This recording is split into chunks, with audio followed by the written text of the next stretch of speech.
దేవా, మీరు మమ్మల్ని అందరినీ ప్రేమించి మీ కుమారుని రాజ్య నివాసులుగా చేసుకొనుటకు మీరు ఇష్టపడి మీ కుమారుని లోకంలోనికి పంపినారు.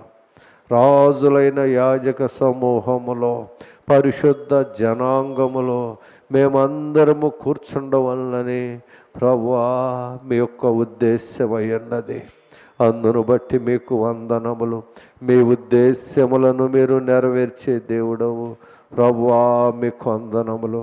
దయతో జ్ఞాపకము చేసుకొనండి. మీరు మాతో ఉండి మమ్ములను నడిపించండి. మేము వట్టి వారిమిగా, ఖాళీ హృదయములతో, బలహీనులముగా, భక్తిహీనులముగా ప్రభువా మీ వద్దకు వచ్చి ఉన్నాం. ప్రభువా, మీరు ఎంత ఘోర పాపిరైనను మీరు నెట్టివేసే దేవుడు కాదు. మీరు లోకమును ఎంతో ప్రేమించిన దేవుడవు. లోకంలో ఉన్న మమ్ములందరినీ మీరు ప్రేమించిన దేవుడవు ప్రభువా, మీకు వందనములు. దయతో మమ్ములను జ్ఞాపకము చేసుకునండి. ఈ స్థలములోనికి మీరు రండి ప్రభువా. మీ రక్తాన్ని ప్రోక్షించండి ప్రభువా. మీరు ఉండి అనేక మందికి ప్రభువా మీ హస్తముతో తాకండి. మీ వాక్యము మీరు వెదజల్లబోచు ఉండగా అనేక మంది హృదయములను మీరు తెరవండి ప్రభువా. అనేక మంది హృదయములను మీరు కదిలించండి. అనేక మంది మారు మనసు పొందులాగున మీ ఆత్మ కార్యం ఈ స్థలములో జరిగించండి. మీ కనుదృష్టి ఈ స్థలములో ఉంచండి. ఏ ప్రేమతో మీరు మమ్మల్ని ప్రేమించినారు, ఏ ప్రేమతో మీరు మమ్మల్ని ప్రేమించి లోకం నుండి, పాపము నుండి, వ్యర్థత్వం నుండి బయటకు తీసినారు, ఆ ప్రేమను మీరు ప్రభువా మా పట్ల ఇంకనూ వెల్లడిపరిచి ఘనమైన మీ నామమునికే మహిమ తెచ్చుకొనమని దేవా మీరు మాకు తోడుగా ఉండి నడిపించమని యేసుక్రీస్తు వారి అతి పరిశుద్ధ నామములో ప్రార్థన చేసి అడిగి వేడుకొనుచున్నాను తండ్రి, ఆమేన్. కీర్తనల గ్రంథంలో నుండి 146వ కీర్తనలో ప్రియులరా 5వ వచనం చదువుకుందాం. అయ్యా,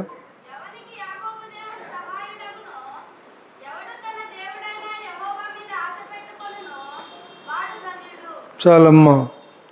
చదవబడిన లేఖన భాగంలో ప్రియులరా దేవుడు మనకు సెలవిస్తున్నది ఏంటంటే, ఎవనికి యాకోబు దేవుడు సహాయుడగును. దేవుడు సెలవిస్తున్నారు, నేను యాకోబుకు దేవుడను. చూసారా ప్రియులరా, దేవుడు ఎంత దయగలిగిన తండ్రో. యాకోబు తల్లి గర్భంలో ఉన్నగానే రెబ్కా గర్భవతిగా ఉన్నప్పుడు తను గర్భంలో ఉన్న శిశువులను వారి యొక్క ప్రభావమునకు లోనై ఎంతో బాధతో దేవుని పాదాల వద్ద ప్రార్థన చేసినది. ప్రభువా, నా బాధ నాయనా తెలియచేయండి అని ప్రభువారే సెలవిచ్చినారు. నీ గర్భంలో 2 జనపదములున్నాయి. మొదటివాడు చిన్నవానికి దాసుడవుతాడు. చూసారా ప్రియులరా, దేవుడు ఎంత దయగలిగిన తండ్రో. తల్లి తన గర్భంలో పిండ రూపంలో ఉన్నప్పుడే దేవుని యొక్క వారి పట్ల, ఆ శిశువుల పట్ల దేవుని ఉద్దేశం తెలియజేస్తున్నాడు. పెద్దవాడు చిన్నవానికి దాసుడవును అంటే నేను చిన్నవాడిని దీవించబోతున్నాను. అందుకని రోమాపత్రికలో ఒకసారి చూద్దాం. రోమాపత్రిక చూడండి, 9వ అధ్యాయం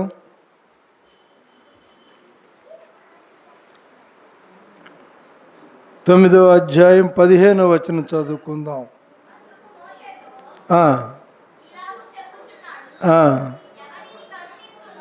ఎవనిని కరుణింతునో వానిని కరుణింతును, ఎవని ఎడల జాలి చూపుదును వాని ఎడల జాలి చూపుదును. కాగా పొందగోరు వాని వలనైనను ప్రయాసపడు వాని వలనైనను కాదు గాని కరుణించు దేవుని వలననే. చూసారా ప్రియులారా, ఇక్కడ మనం చదువుకున్న లేఖన భాగంలో దేవుడు ఎవరిని కరుణిస్తారో వారిని కరుణిస్తారు, ఎవరి యందు జాలి చూపుతారో వారిని జాలి చూపుతారు దేవుడు. అంతేగాని ప్రయాసపడు వారి వలనైనను పొందగోరు వారి వలనైనను కాదు కానీ కరుణించు దేవుని వలననే. కాబట్టి దేవుడు కరుణించే దేవుడు. కరుణించే దేవుడైనటువంటి ఆ మహా గొప్ప తండ్రి, సర్వాధికారి అయిన దేవుని యొద్దకు ఎవరైతే వస్తారో, ఎవరైతే దేవుని పాదాల యొద్దకు వస్తారో, ఎవరైతే మొర్ర పెట్టుకుంటారో వారు మొర ఆలకిస్తారు. సువార్తల్లో తీయొద్దులేండి, ఒక తల్లి 2 బిడ్డలను తీసుకొని వచ్చినది.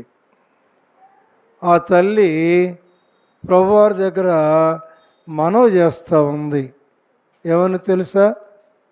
ప్రభువా, ఒకరిని మీ కుడి ప్రక్కను ఒకరిని ఎడం ప్రక్కను కూర్చుండ పెట్టుకోనండి. చూసారా ప్రియులారా, తల్లి యేసు ప్రభువారి యొద్దకు వచ్చినది 2 కుమారులను తీసుకొని. ఆ తల్లి దేవుని పాదాల యొద్ద మనవి చేస్తూ ఉంది.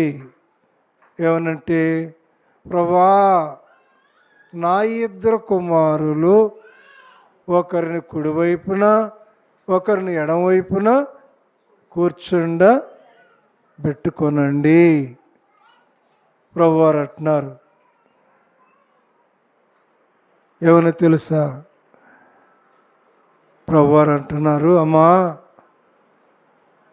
నేను శ్రమనందబోతున్నాను.